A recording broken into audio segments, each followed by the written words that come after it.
Good afternoon, everyone. Yes, yeah, this is Dr. Mary, and I'm so happy to be here again. Okay, so I believe I've known like a few of you. Okay, we have been working and collaborating together. All right, so are you tired? So I'm just sorry to carry on the sections today, okay? So first of all, I would like to do a data collection, all right? May I know how many of you are non-native English speakers? Yeah, quite a number, thank you. So how many of you are native English speakers? Yes, thank you very much, okay? For the non-native English speakers, have you ever tried to learn English from a system that is designed by a native speaker? Let's say you employed a system from England, from America, and tried to learn English through that system? Have you ever tried? No. Yes, actually, in Asia, this is a very common case, okay? So we are trying to get famous system from England, from America, and try to adapt it to like local scenario, not only Hong Kong, in Singapore, and also like in Taiwan, and a lot of places. And this is our, sorry, can I have the PowerPoint, please? And yes. Yes. Okay, so this is like our first question today. Is it practical for a non-native English speaker to learn from a system designed by native speakers? Okay, so obviously some of my colleagues and also some teachers told me that it is quite difficult. And it comes like they have tried to do a lot of things, okay? They try to develop their own system at school, like locally, and then with like for different school. However, there comes another question.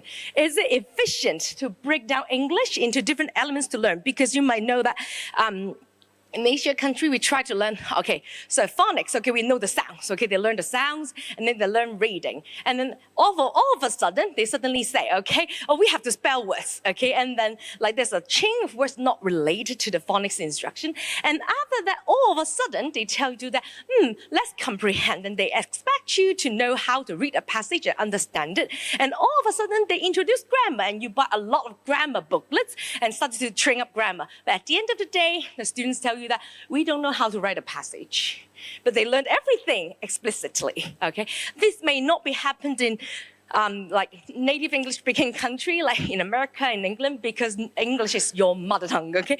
But it happens in like non-native English speaking countries. And so that's why this is our second question. And I'm going to provide solutions to it. As teachers, not only for listening, it's like for students, okay? We also said that, okay? We raise problems, but we have to think of questions, okay? We don't want to throw problems to you and let you answer it. We try to answer it for you. We try to find solutions. And at the end, we will have a little touch about the AI era. Okay, first of all, question one. When a non-native English speaker learns from a system designed by native speakers, so actually there are several problems. So number one, the cultural assumptions. I'm not sure whether you have learned the sound of a letter, okay? So there's a letter called the letter G, circle and hook, letter G.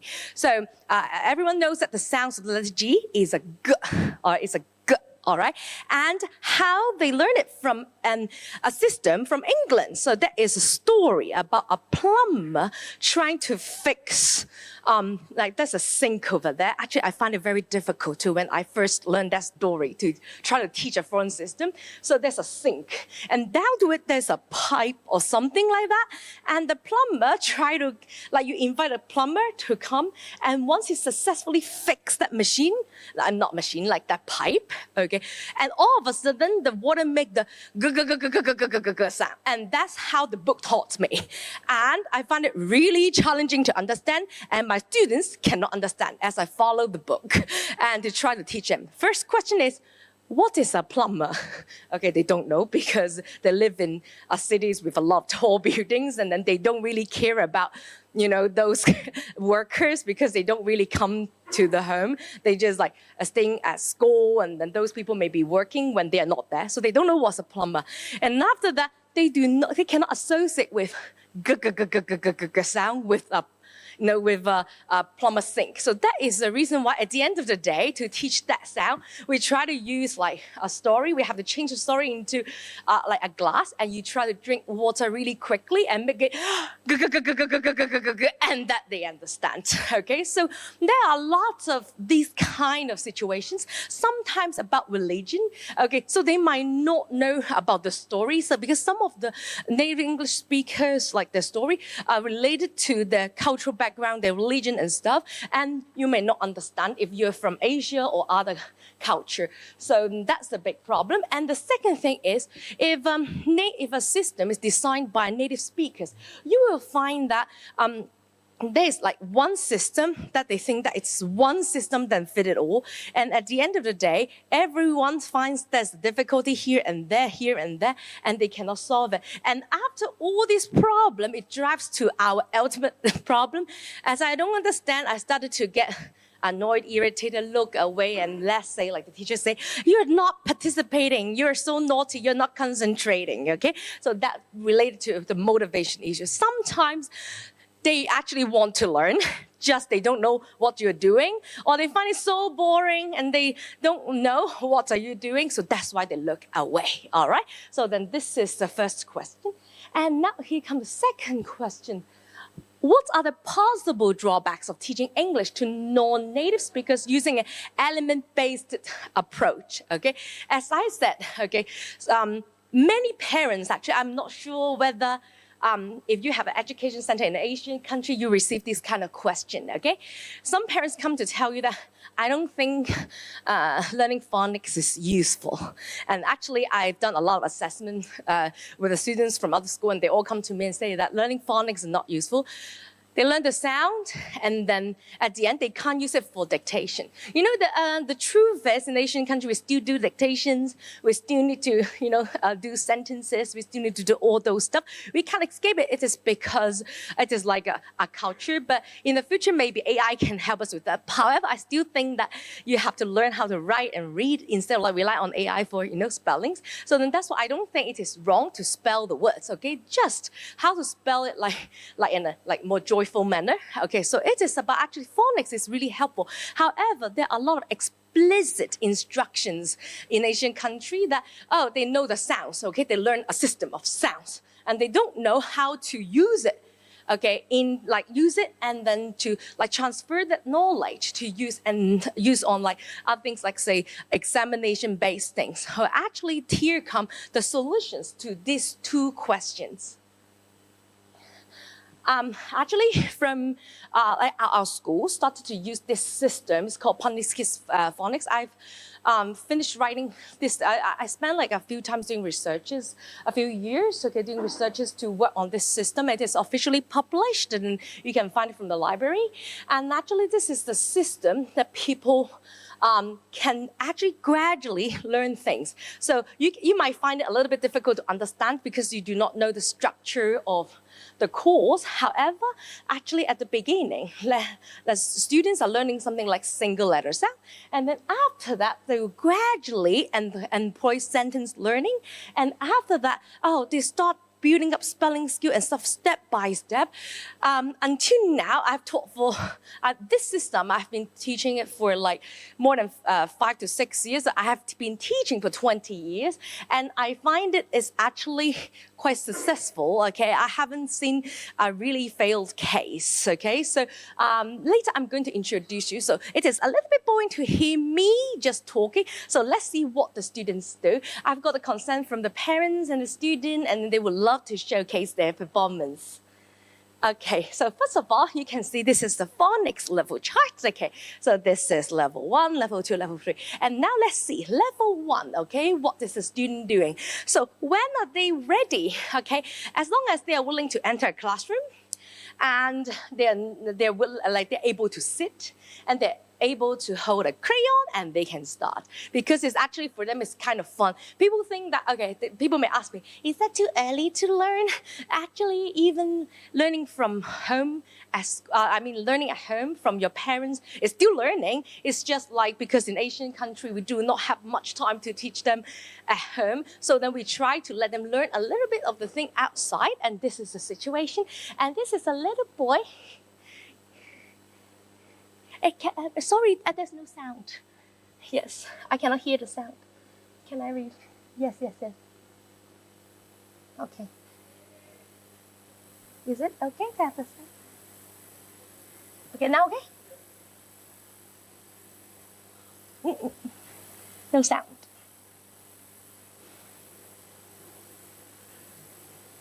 Maybe the computer? So this is actually a little boy. His name is Cousin. Okay, so he is trying to learn the first level of sound, which is the letter U with the sound. Okay, we learn the sound that we try to learn from story. I'm so sorry that I don't know what happened to the sound system.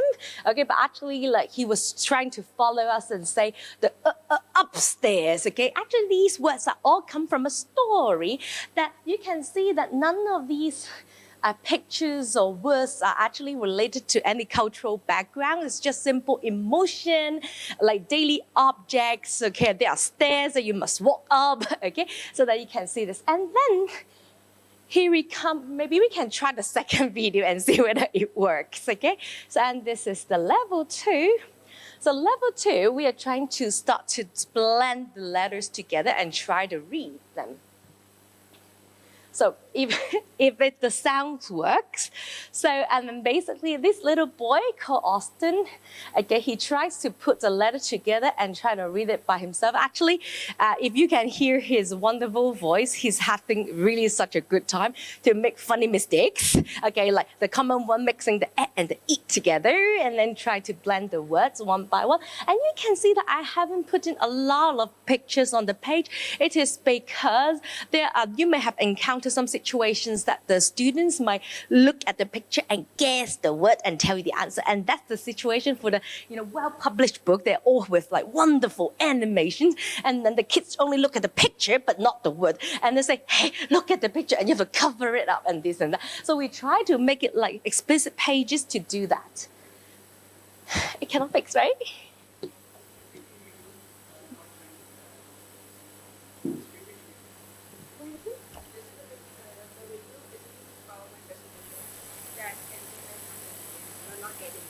So then I tried to use my...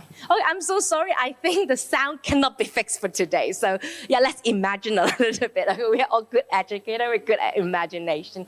So then next we will have the next level, we're trying to learn digraphs. And at this time, okay, so you can see that they can read and actually they can also write. And then now we're showing you that kid who is called Devin. Okay, it's actually Mr. Ken's student. It's Devin. He's trying to read actually a passage. Okay, but you can see something interesting from the passage. I don't know can you like try to read upside down? Actually, I think we're good at reading upside down, right? So you can see something special about the passage over here. So from this passage, you can see one thing very interesting is we haven't got any words that are not decodable, and also only include the tricky words and sight words that we have already learned. And the students, actually it's quite a big, a marvelous job to do that. I think even AI cannot do it for now, because I try to give instructions to AI. Actually, I attempted it to see whether it can be replaced. So if it can, then it can eat some part of my work as well, but it cannot until now.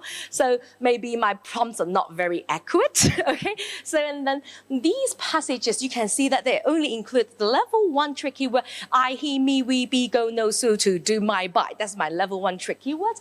And then also with only the decodable words, with single letter sounds, plus the digraph they learned on that day, plus the ones that they learned. And gradually we add in new ones, and we try to include all the ones that they've learned, and eventually they can use them all.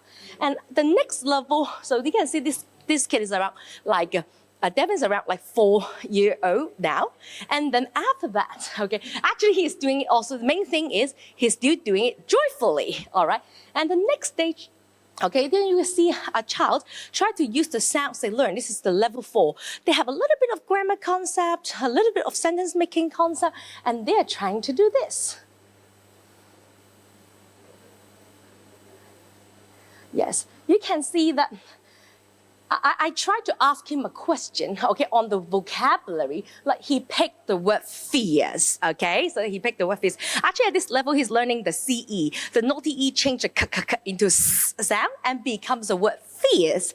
And then he tried to make a sentence, okay? What do you think is fierce for you, okay? I think tiger is fierce. I mentioned about lion, but he said, no, tiger. I think tiger is fierce. So then he started writing a sentence with the tricky words he learned, which is the word THE, the boy is here, the that he learned in level 3, actually level 3. And then after that, tiger with I magic E and concept, and we start writing tiger, and then E is, and then use the word of the day, fierce. So they're going to pick 3 of the words that they've learned today and try to make sentences themselves. And then you can see there's like a lovely smile just now, okay? So I really wish that you can hear their voices because they enjoyed it so much. And then at this time, like he's around 5, beginning 5. And then now the last level, then you can see this little girl. They have learned a lot of spelling rules, and then she's like 5.5, and then she's able to read big passages with the understanding of punctuations and read it with like the speech mark quotation 66 and 99, and started to do things like, do you know da? He said, like she knows how to tell. That means while they learn, they comprehend too. They are not only like learning the sound and then the dictation, but they do all the things together, step by step. All right.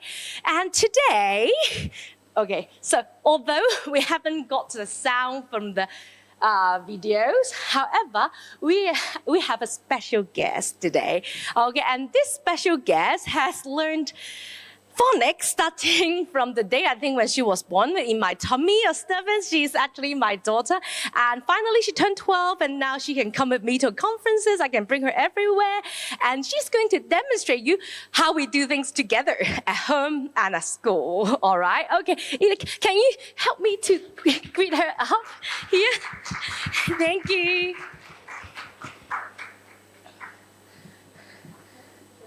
Yeah. All right. Okay, no stress. Okay, we haven't done any rehearsal because we just want to make it like a family activity. Okay. Yeah, thank you so much. Yes, thank you so much. Okay. All right. So first of all, we'll start with our level 2 words. Okay. Basically, if you learn all the individual letter sound, then you know how to read the word. Okay. So now, Ilya, can you tell me what is the sound of the letter T? T. Okay. And what's the sound of A? A. S for the sound. S. K for the sound. K. So you would like to go from the front or the end first? I would like to go from the front. Okay. So let's put T and A together. Ta. And then S and K together. Sk. And we put the whole thing together. Task. All right, so then this is the way that around you can expect that a level 2 student is going to do that is around the age of 3.5 in Hong Kong. Because I know maybe in other countries seems like a little bit, I think earlier, right? Like compared to the native English speaker. But actually, if you know the hectic environment in Hong Kong and Singapore and Taiwan, then you know that they need all these skills for interview. And we don't want them to learn that just before the interview. And that time then they're really stressful. So for my students, they go for interview, it's just like, they just feel like they talk to somebody using their daily life skills, and then they just go for it, and they don't feel like they are interviews, okay? So, and then the next one, this is actually, it looks quite long, this word. However, it's only the level 3 words, okay? Sorry. Okay, let's look at this one. So first of all, Ilya, can you tell me where is the digraph that 2 letters together to make a sound? Oi. So O-I say, Oi. oi, all right? And then after getting to oi, then we try to put them all together. And let's say D for the sound. D. I say, I. S say, so together. This. And the A say, A. PP say, P. O-I for, Oi. N for, T for, T. and the ED for. Ed. So then let's put that together. Disappointed. All right, so this is the way that she tried to blend and read word. And that's the reason why she has no stress from dictation from school. Yes. Yes. So that's why we are trying to do teacher training, because actually a lot of teachers, they know all the things, but they don't know how to use them. and then they, because they only read an instruction book, and then they cannot tell, all right? So, and then the next thing, okay, let's try to not only read it. So let's look at it. We've got OI sound already, right? Okay, so let's spell the word. Moist. Okay, moist. What's the first letter again here? Moist. M. Yes, and then moist. So just now we got, O-I. and then moist. M-O-I. And then moist. S-T. So the whole word is? M-O-I-S-T. And that's the spelling occurs, okay? So then that's why they all know how to spell after they are able to read them. Of course, there's some exceptional cases, but it narrowed down into like a bunch of words that you use different kind of instruction to help them remember. And then now in the next level, we go for this level. It is like with spelling rules, okay? Which is like common magic E. If you're teaching, then you must know about the magic E concept. So let's blend the word here. C for the sound. K. O say. O. M say. P say. P. L say. L. I say. I. C say. K. A supposed to say. A. T say. T. So can we say complicated? No. No. Why? Because we have a Magic E. Yes, that changes the sound into the A. and then now we change the word now. So what is the word? It is complicated. Cated. Okay, so this is the way that we drive them to learn spelling rules and stuff and try to form words. And because of this, and then also in the reverse manner, then we can spell the word as well. And at this time, because at this level is already like level 4 and level 5, they will ask them question. Complicated is an adjective to describe things a little bit difficult because there are many, many, many, many parts, okay? So to me, writing 10 sentences in a row is complicated. How about you? What do you think? I think that math is complicated. And then after they answer the question and they start, I think that maths is complicated, and they're able to write the entire sentence by themselves. And I'm talking about the age of 5, all right? Okay, but of course, like she's now in creative writing level 4, right? Actually, she has been learning throughout like my systems until like because and after that you get gradually go to like local system or international school system, and we have different kind of approach to fit the individual needs. Okay, all right. So thank you very much. Okay, you have done a great job. Okay, let's get down. Okay, you can have ice cream. Okay, I hold it. Okay, thank you. Okay. Off it? Okay, here. Thank you. Okay. All right, okay, so you can see this is a whole picture over there. As our previous, I think the participants before, like all our guests have said, this is one thing very important about teacher training leads the way. So we've got a lot of system, and this system, so it's like, I'm not sure whether, I think in other countries, you're also using, Cambridge curriculum, Trinity curriculum, and actually our phonics courses directly link all these into the international examinations so that to my students, those pressure mentioned might not be a pressure in terms of English, okay? Because I'm only doing the English part. So for math, and it's very difficult and complicated to me. It's not my expertise, okay? However, after they learn the phonics system, I study the Cambridge examination, Trinity examination, and I try to look at the vocabulary list and cut words and create my own system according to the phonics that they have already learned. So to them, to study for the test is not something extra. They're just using the existing knowledge to sit for the test. And they don't feel any problems in doing that. And that's why no pressure. They used to read, okay, so that I just need to read a passage, pick some word down there and put it in. Everyone just can do it. And the spelling for like Cambridge starters, like I would say like from the official website, they suggested the students to do it at the age of like 5 to 6. But in Hong Kong, most of the students try to do it at the age of 4 to 5. And then like at that time, they have already like try and attempt to use. The only thing is about the attention span, because that exam lasts for like 2 hours and they stay there.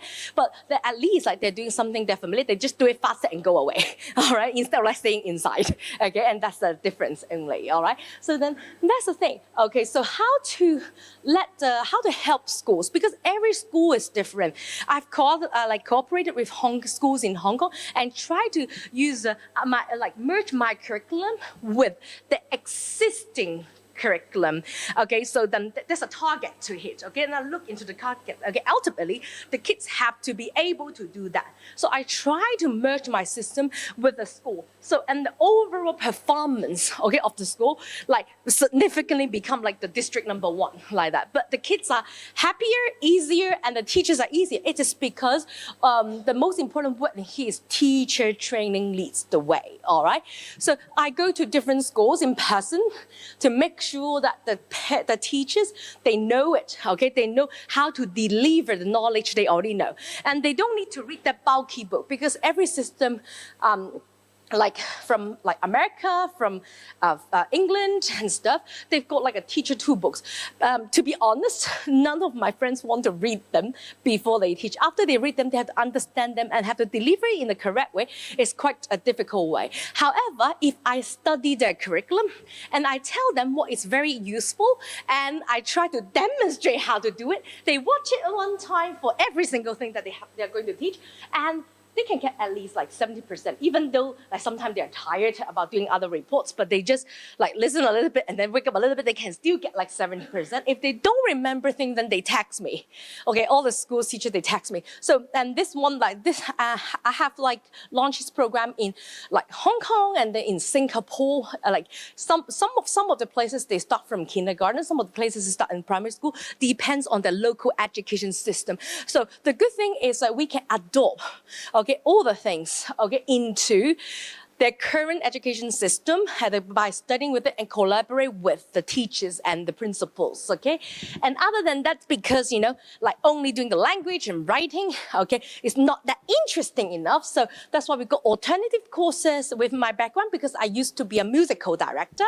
So was a vocalist before I had my baby, okay?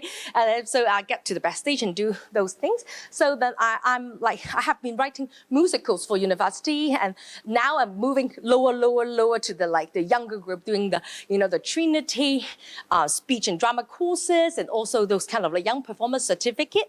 And then other than that, okay, we've also got like Mr. Ken, so helping us with, he's an awarded photographer. His work is now in the Louvre, okay? So, and then it is actually about photography, like learning English through photography, and they find it more interesting. They feel like, oh, I can have some fun alongside I'm learning something like very important. I can achieve my exam. There's something like you can get everything in one course, because in my place, we don't have like a reading course, a grammar course, a separate course. Everything is just in one, gradually adapt, and we've got small classes, and each and every one will be at their own pace. So, but like the ones that with similar ability will be gathered together according to the assessment. And like we've got like continuous assessment to identify the level, because sometimes, okay, some kids, they may struggle a little bit and fall behind, then they might move to different classes or will offer extra help.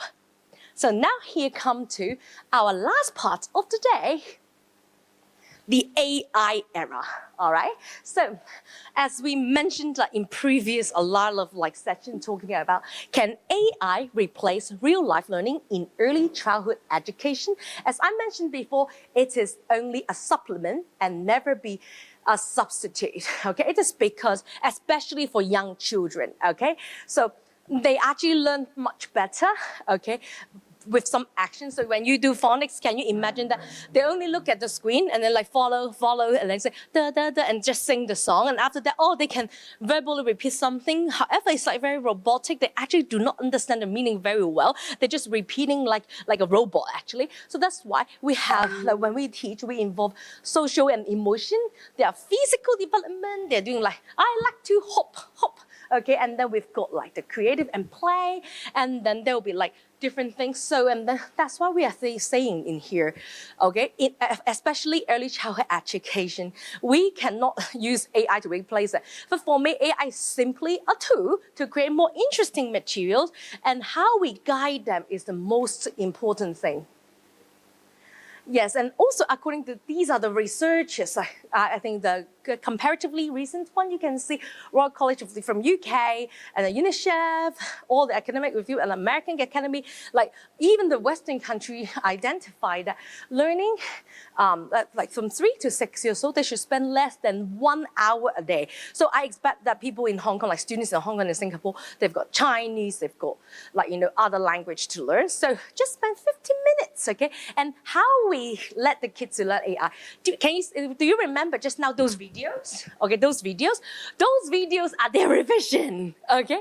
So we uploaded all the videos, okay, that we take like the key learning moment onto the Google Drive and shared it with all our parents. And then the parents, even the parents not there because they are watching themselves only, so they can recall the scenario, okay, what they did during the learning time, and then try to do the repetitive practice and get to learn more efficiently. Of course, I've recorded all the short videos. You can search online and try to find this channel. There are some speech videos, okay, it's just short, 2 minutes.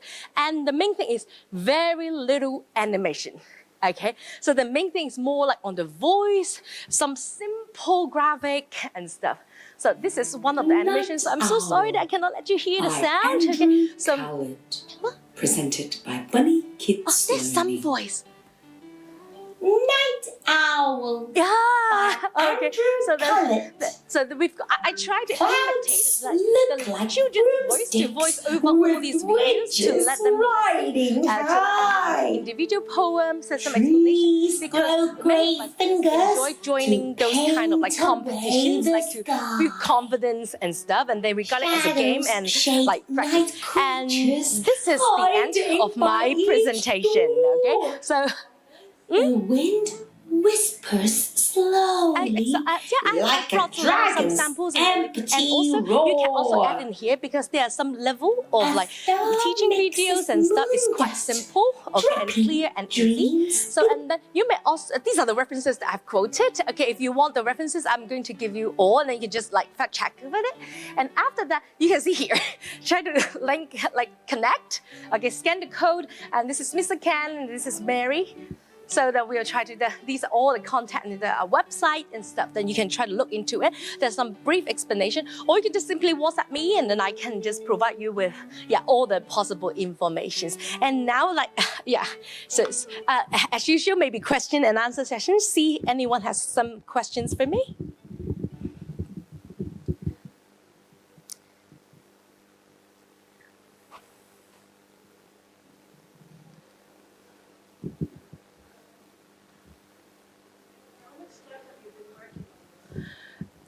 Actually, I started to work on this system since my child's birth. It is because when she was 3 years old, everybody told me that, like official authorities, everybody told me that your kid is impossible. They told me that, she will not be able to speak. I don't understand how can they give you an assumption with like just a 60 minute. They give you 6 minutes. I think even she remembered the torture because she was there for us. Because you have to do the test. Like you have no choice. It's like kind of a health checkup, okay? And you go there, and then she sat there for like 60 minutes, and they asked them like 60 questions. Basically, she only answered the first one, and then she identified as possibility of ADHD, speech delay, cannot do this, cannot do that, cannot do that. And after that, I signed off a document and say that, I don't need your help, it's okay, I will do it myself. You don't need to worry, you have no responsibility, okay? Yes, and then I started to dig into how to teach her different things. So it's not only English. Because of this, I learned Spanish, I learned maths, I learned try to learn everything. So then, Ili always has one sentence for me. I don't know why, I don't understand what the teachers are talking about at school, but I only know what you are talking about. And at the end of the day, I just got a lot of teachers telling me problems like, your kid is cannot do this, cannot do that, cannot do that. But every time I just use that 3 months, okay, I see the curriculum, and then I try to adapt and adjust, and then she passed. And then she passed with good grades. And, but throughout the years, so that's why now I regard, I mean, it's ugly truth, but I regard sometimes proper schooling is like a time for social, like making friends, or like to develop friendship and also learn social skills. But in terms of academic, because they have got really big classes, they don't want it to. But how can they handle 20 students in a row but not segregate them into few groups and try to work with them in small classes, because you have to observe needs. And I can see some of the teachers are really good. They tried. However, some of the cases are really special, then need more time. But they don't have time to put them aside and try to. And then also in a big class setting, then you also don't want to label them. You don't want I know sometimes you've got struggle. Let's say you have a big class. How can I say, oh, let's stay behind, okay, for 15 minutes. Everyone thinks that she has problem. But actually nobody has problem. It's just somebody needs some help at a certain period of time. Just like this. Yes. Yes.